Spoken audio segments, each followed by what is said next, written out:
Monsieur le haut-commissaire, merci d'être avec nous sur ce plateau. Demain arrive le premier vol international jeudi. Les premiers touristes américains débarquent avec le risque d'une réintroduction de la Covid-19. Les Polynésiens ont-ils des raisons de s'en inquiéter? Bonsoir. Il faut bien sûr rester très très vigilant. Pendant la première période, je dirais, de circulation dans le monde du virus, nous avons réussi à nous protéger. Maintenant, nous sommes obligés aussi, bien sûr, de continuer à protéger la population, parce que c'est notre objectif premier. Mais dans le même temps aussi, il faut envisager le redémarrage économique, et notamment le redémarrage du tourisme. Ça en fait partie. Mais cela, nous l'avons décidé avec le pays, de le faire dans des conditions très strictes. C'est-à-dire de réautoriser la possibilité d'avoir des vols venant de l'extérieur, de pays étrangers ou de métropoles, mais à condition qu'il y ait toute une succession de procédures, de gestes barrières qui nous permettent d'éviter ce retour du virus. Bien sûr, il y a des tests avant de partir, des tests au retour. Il y a également tout un questionnaire qui doit être rempli par chaque voyageur avec un certain nombre d'informations pour savoir où on va pouvoir trouver ces voyageurs pendant leur séjour en Polynésie. Donc il s'agit à la fois de tracer, de tester, et si on trouvait une personne contaminée, de l'isoler et de la prendre en charge. Et tout ça, on l'a en quelque sorte mis au point au travers de l'expérience qu'on a acquise au cours de ces derniers mois, notamment au travers des vols de continuité territoriale qui venaient de métropole, où il y a des personnes qui se présentaient, qui étaient positives, on les empêchait Mais d'embarquer. monsieur le commissaire, on l'a bien vu, le président Édouard Fritsch avait dit sur notre antenne qu'il ne reconfinera pas, mais dans le monde, certains pays d'Europe et 30 États des États-Unis, comme la Californie, prennent des mesures de reconfinement. Ne craignez-vous pas le pire pour la Polynésie ? Nous ne craignons pas le pire, sinon nous n'aurions pas pris ces mesures. Mais c'est pour ça qu'il faut, une fois qu'on a dit ça, il faut quand même rester, je le disais, vigilant. Et notamment, on a acquis de l'expérience depuis le mois de mars. Le mois de mars, c'était tout à fait nouveau, cette crise. Il n'y avait pas de référence. Mais on reconfine quand même ailleurs, même la France aussi. Il y a des endroits où on reconfine, mais on ne reconfine pas de la même façon non plus. Même dans des pays où... Alors, prenez le cas des États-Unis, c'est un petit peu différent parce que, justement, ils n'ont pas pris des mesures de confinement certainement suffisamment importantes au début de la crise. Donc, ils sont obligés de prendre des mesures plus dures maintenant. Mais on peut reconfiner, ça peut être aussi dans certains quartiers, dans certaines zones, prendre des mesures d'isolement. C'est ça qu'il est possible de faire aujourd'hui. Et c'est nécessaire pour nous, à chaque fois, de s'adapter aux différentes situations. Et c'est certainement cette crise liée à cette crise sanitaire montre cette capacité, à chaque fois, de prendre des mesures évolutives. C'est ce qui a été le cas depuis le début. On l'a vu, c'est le retour des gestes barrières, monsieur le haut-commissaire.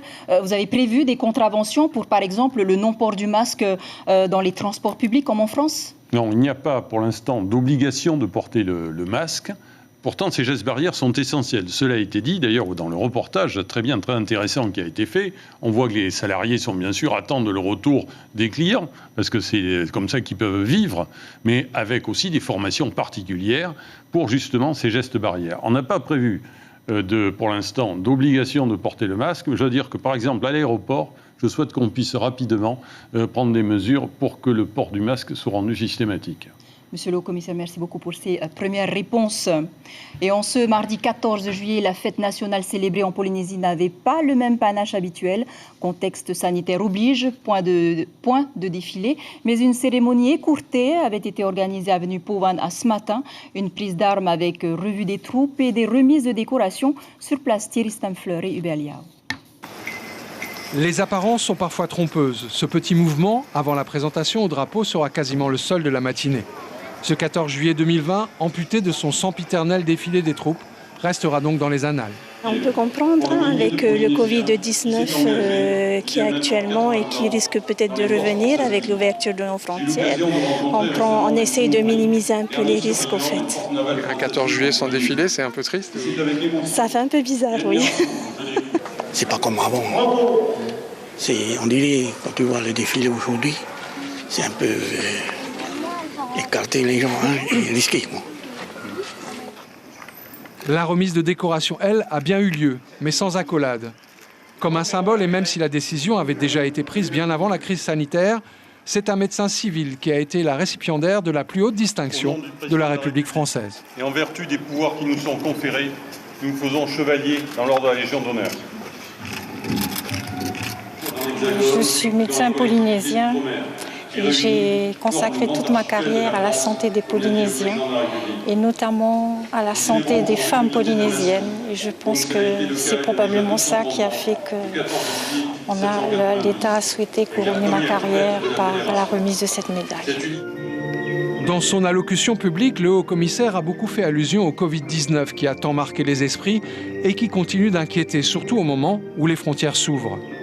Dans la foule, nous avons pourtant dénombré moins de 10 masques sur les centaines de participants. Catherine, venue avec sa petite fille, le regrette. Pour respecter un peu ce qu'ils ont dit le gouvernement aussi, hein. Peut-être aussi pour moi-même. C'est pour montrer un bon exemple aux autres aussi. Pourtant, il n'y en a pas beaucoup. Je trouve qu'il n'y en a pas beaucoup. Ouais. Ça, c'est un peu dommage de lâcher un peu. Comme à Paris et dans toutes les autres villes françaises, ces cérémonies du 14 juillet, que l'on croyait pourtant immuables, se seront donc déroulées ici aussi, dans une ambiance un peu particulière. Et à Paris aussi, situation inédite. La cérémonie du 14 juillet avait lieu cette année sur la place de la Concorde et non sur les Champs-Élysées en raison de la situation sanitaire due à l'épidémie. Pas de public ni de défilé d'engins militaires. Là aussi, une cérémonie réduite en hommage d'abord au général de Gaulle dont on célèbre notamment le 50e anniversaire de sa mort et un hommage appuyé aux soignants qui ont lutté contre le coronavirus durant la crise et qui continuent encore de lutter dans les hôpitaux pour sauver des vies. Monsieur le Haut-Commissaire, vous êtes toujours avec nous. On vient de voir les images de la fête nationale à laquelle vous étiez ce matin. Hormis quelques personnes du public, les officiels et militaires ne portaient pas de masque. Ne faut-il pas justement commencer à reprendre le masque, les gestes barrières ? Ne portez pas de masque, mais il y avait justement la manifestation a été organisée de façon à ce que des distances soient respectées. Mais vous avez raison, il faut être encore plus rigoureux dans le port du masque et dans les gestes barrières, c'est-à-dire, je sais, ne pas s'embrasser, se laver les mains régulièrement. Se laver les mains, c'est une des meilleures protections. On se contamine beaucoup de cette façon. Et il faut insister sur ce point. Et je l'ai dit d'ailleurs ce matin dans l'allocution que j'ai prononcée, ces gestes barrières sont essentiels pour le compte tenu de l'ouverture de notre territoire. Il faut apprendre à vivre avec, c'est les leçons qu'on tire dans le monde entier en ce moment de cette crise sanitaire. Il faut apprendre à vivre avec ce virus, en se protégeant, en évitant bien sûr qu'il se répande, mais il faut l'avoir toujours présent à l'esprit. Un mot sur la rentrée scolaire prévue le 12 août. Les nouveaux professeurs mutés au Fénois vont prendre leurs fonctions. Beaucoup de parents sont inquiets. Que leur répondez-vous pour les rassurer ? Mais qu'il s'agisse, quiconque arrive sur notre territoire, un résident polynésien qui rentre de métropole, qu'il s'agisse d'un fonctionnaire, d'un touriste, quel qu'il soit, va devoir respecter toute une procédure que j'évoquais tout à l'heure. C'est-à-dire le test avant de partir, un test dans les 4 jours qui suivent l'arrivée sur le territoire. Et ça, c'est un moyen efficace de suivre la situation sanitaire de chaque personne. Donc les professeurs, ils sont concernés de la même façon. Comme les militaires, on a des militaires qui sont arrivés là ces derniers jours. Et les militaires, d'abord, nous étions dans la septaine. Il y aura plus de 14 hein, c'est bien oui, ça. Il y avait une septaine qu'ils ont respectée encore de façon très très rigoureuse, je peux vous l'assurer. Ça, je suis particulièrement vigilant là-dessus. Mais plus à partir de demain, c'est ça. Non, plus à partir de demain, parce que c'était contradictoire avec l'ouverture du territoire, mais c'est pas parce qu'il n'y a plus ce qu'on baptisait une septaine, 7 jours de confinement dans un lieu dédié, ce n'est pas parce que cela n'existe plus que nous avons un système moins efficace, parce que cette série de tests et cette traçabilité des personnes permet de les identifier, de faire face au cas d'apparition du virus. Et les fonctionnaires doivent respecter tout ça. Monsieur le Haut-Commissaire, à cause de la Covid, la visite présidentielle d'Emmanuel Macron prévue en février a été décalée au mois d'octobre, vous confirmez ? Alors, le président de la République souhaite venir en Polynésie française. Il nous l'a dit au président Fritsch et à moi-même lors d'une visioconférence récente. Il souhaite venir avant la fin de l'année en Polynésie française. Il y a la fin du mois d'octobre qui a été évoquée.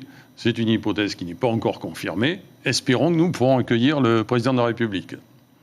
D'accord, merci beaucoup. Donc, ce sera aussi le mot de la fin. Merci beaucoup, Monsieur le Commissaire. On retiendra en tout cas que les gestes barrières sont essentiels et donc il faudra apprendre aussi à vivre avec donc, le virus du Covid-19.